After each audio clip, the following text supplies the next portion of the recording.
What's going on, everybody? Welcome back to another video. Today we are starting our Tableau tutorial series.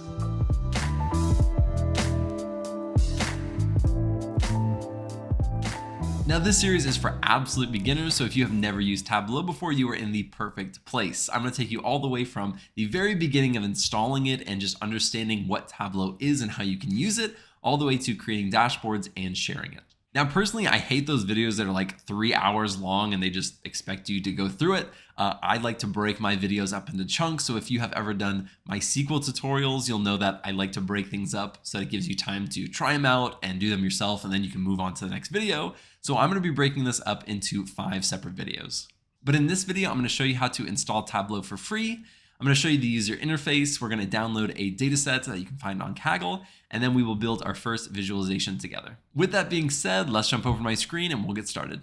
All right, so the very first thing that we need to do is you need to actually download Tableau. So we're not going to be using Tableau. We're going to be using a free version called Tableau Public. It has a lot of the same features, except of course it's not every single feature that regular Tableau has, but it is absolutely perfect for learning it and for using it, and you can even build dashboards and share those for your portfolio. I'm going to put this link in the description so you can just go and click on that, and all you have to do is input your email right here. We're going to click download the app, and then it should start to download, and then you can save that, and then you're going to open this up. Now, I'm going to open it up. I don't know what it's going to do. I already have it downloaded, but it should open up and look hopefully like what you're seeing on my screen in just a second. Let's see what it does. I hope you can see this, but it says Tableau Public. It says I already have it set up, but you're going to click install and go through all that setup stuff. So I'm going to exit out of here. But I'm going to go over here and type in Tableau Public, and it's 2021.3. That's the current version that they have out. If you're doing this in the future, they may have, different versions. So you should be able to pull this up right here. Now, I'm going to go and get our data set that we're going to be using, and I'm going to show you how to get that as well. And then we will actually jump into Tableau and start using it. So let's go over here. I'm going to get a data set from Kaggle. I wanted something pretty generic to show you. In future videos, I'm going to show you some special, or not special, but just different visualizations that you might use. And we'll get different data sets for those because, of course, not one data set covers all these other types of visualizations. So we're starting off pretty simple right here. We're going to be getting one called video game sales. And we can take a really quick look at it. Here are some of the fields that you're going to be having, like rank, name, platform, the year, genre, and then some sales data. And this is what it actually looks like. It's called VG sales, so video game sales. It's in a CSV. And here are the fields, and we have our data. And all we are going to do is we're going to download that, and I will save it. Now, when you download it, it's going to be saved into a zip file. So we need to go to our downloads. Let's refresh this. Here's our archive. We need to go in here. You can just copy it and paste it right back into here. And just so you know, that is a CSV, so be aware of that. So what we want to do is we want to come in here. Now, since it is a CSV, we're not going to be using Microsoft Excel. We're going to be using the text file. So we'll come in here. We'll take VG sales. Now, one thing I want to do before I do that is I'm going to rename mine VG sales _1. I've already prepared for this, and so I already have that in there. So I want to make a distinct one for myself. You do not have to do that. So we'll come back here, and then we're going to do text file. We're going to do VG sales. We're going to open that up. And when it pulls up right here, you can bring in other tables, and then you can start to join them together and create those relationships. We are not going to be doing that in this video. We'll do that in a separate one. As for just getting started, we're not going to be using that, but you can see some of these things or some of these fields, and if you notice, they're either ABC or they're a number, so it starts to categorize what this field type is. So is it a string? Is it numeric? It starts to automatically do that, and that's all done within Tableau. And so it just kind of reads it, and that's what it does. What we are going to do is we're going to click right down here. It's called Go to Worksheet. The worksheets are where you're going to actually start being able to build your visualizations, your charts, your graphs, all these things. And so, we have this in here now. And so we're just going to click right here on Go to Worksheet. As you can see, here is VG Sales _1. You will not have the _1 if you did not add that like I did.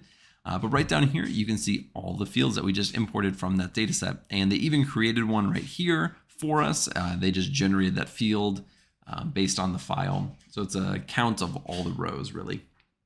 So what I'm going to do is I'm just going to walk you through basically what we're looking at, some of the things that we're going to be using today. There will be things that I don't talk about, but I'm going to highlight those in future videos when we start using those or going over them. And so let's just start with the most obvious one. It's way over here. I'm sure you saw it when this first came up on the screen because it has all these different charts and visualizations and graphs. And these will become available as you start dragging and dropping our data into this sheet. And so if I go right here, it says 4 scatter plots, try 0 or more dimensions, 2 to 4 measures. So what our dimensions are right here, and what our measures are right down here. And so typically things like you say genre or names or strings like that are going to be these dimensions, and then a lot of times the numerical are going to be measures.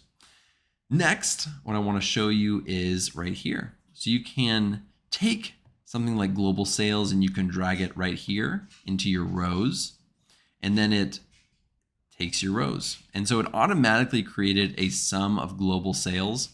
Now, if we take that away, and let's say we drag it right here, it's going to give us a column. Now, you can also do it right up here. You don't have to drag it on screen. You can also just add it to the column or the row. That's typically what I do. It's just more intuitive to me. Or you can drop it in this section right here, and it does its best to assign it some type of visualization. And so that's what it always is trying to do. It is trying to say, oh, okay, this is what you're trying to do. Let me try to get the best visualization for the data that you're giving me. Now, while we are here, it went down here into marks, and marks is a very important area. It's where you can add color, size, text, detail, and tooltip. And I'm not going to go into what all those are because I'm just going to show you. So let's start pulling some fields in here and creating a visualization. And then I'm going to show you how all of that works, including filters as well. So the first thing that we are going to look at is global sales. And let's put that in the rows. And then I'm going to take year and I'm going to make that the column. And this is basically exactly what I wanted to do. Now, as of right now, it has only the year and it's looking at global sales for everything. But we want to break that out a little bit better. I want to break it out by, let's do genre. So different genre of games. Now, if I add that right here to this columns, it is going to break it up by year and genre. If I add it right here, it is going to break it out by the year, of course, but then in each individual row has the different genre. That's not what we want. We want to keep this type of line graph. And what we're going to do is we're going to add it to marks. And you can't really see it based off of these colors, but they're all different. So we have action genre, we have the sports genre, racing, role-playing, all these different genres within it. Now we can get rid of that because we don't need it anymore. And this is where these marks really come in handy because you can start basically doing what you want with them. So for the genre, I want to be able to see all these different genres with different colors. To me, that just makes the most sense. So I'm going to put color right here, and automatically it assigns every single genre its own color and gives us this legend right over here. And so it's really easy to see. Well, when you have smaller numbers, it's much easier, but I know that red is sports, and I can go right here and find red, and that is sports. So it makes it a lot easier than when it is all the same color, blue. So what you can do after that is you can also add things like a label to it. So if we take label and we take genre, we put label, you can click right here and you can get rid of the labels that you have, and you can see them right down here. Or you can also change the font. So if you want to make it orange or whatever color, you can do all those same things. And you can also do things like changing where you see these things.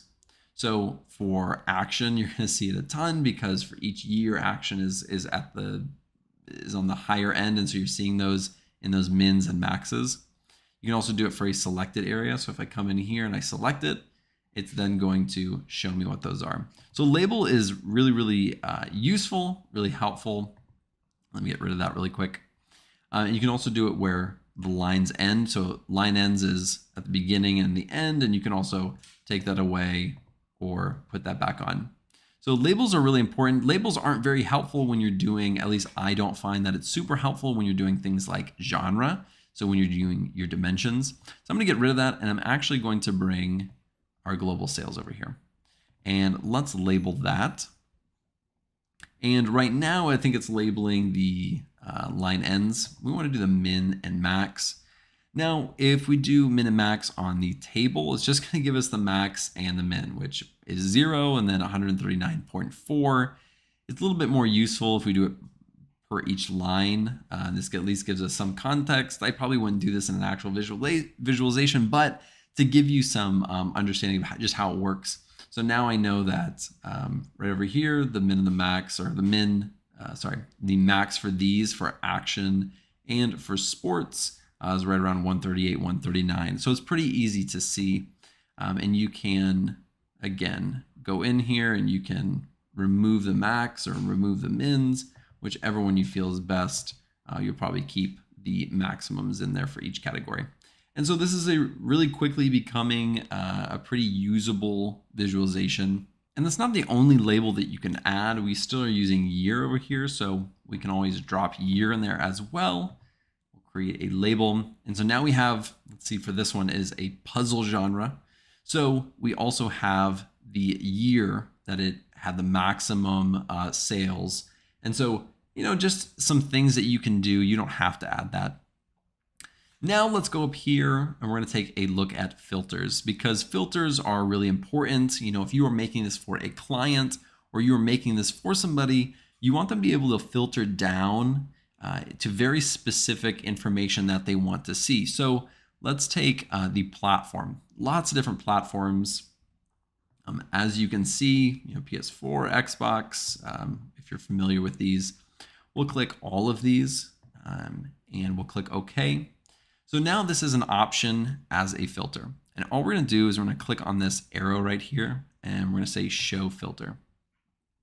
Now, right now, all of them are selected. So every single one is being taken into account for this visualization.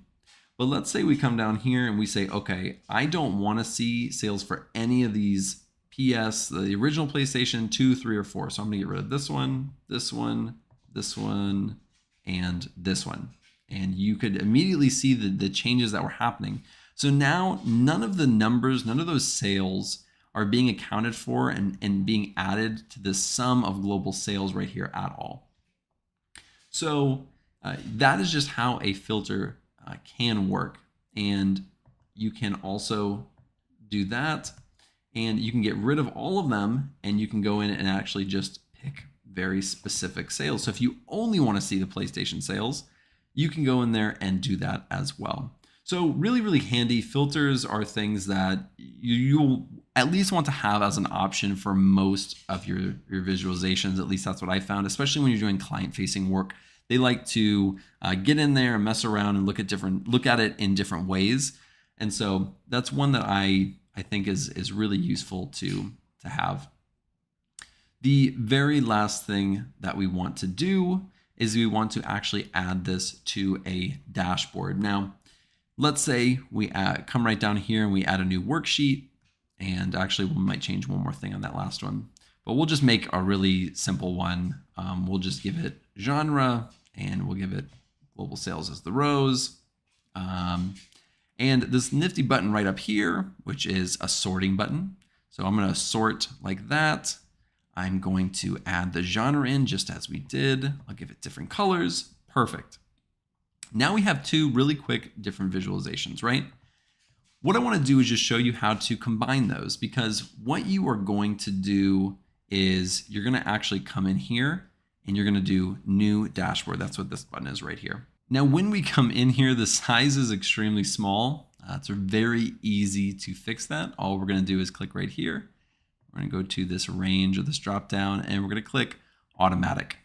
So now it is a much larger size for us to actually drop our visualizations into.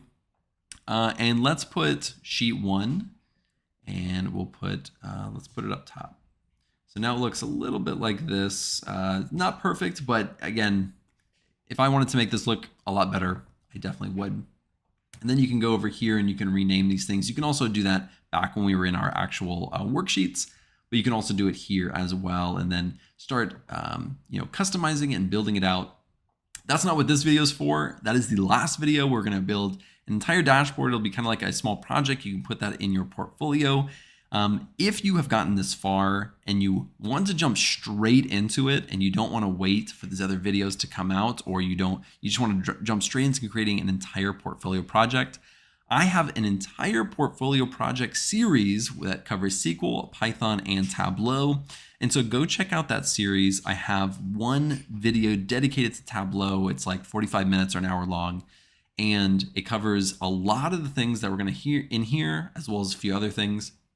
But I appreciate you checking out this video. In future videos, we're going to be going over things like creating bins, calculated fields, doing joins, and then creating a final project and putting it all together. So thank you so much for joining me. I really appreciate it. If you like this video, be sure to like and subscribe below, and I will see you in the next video.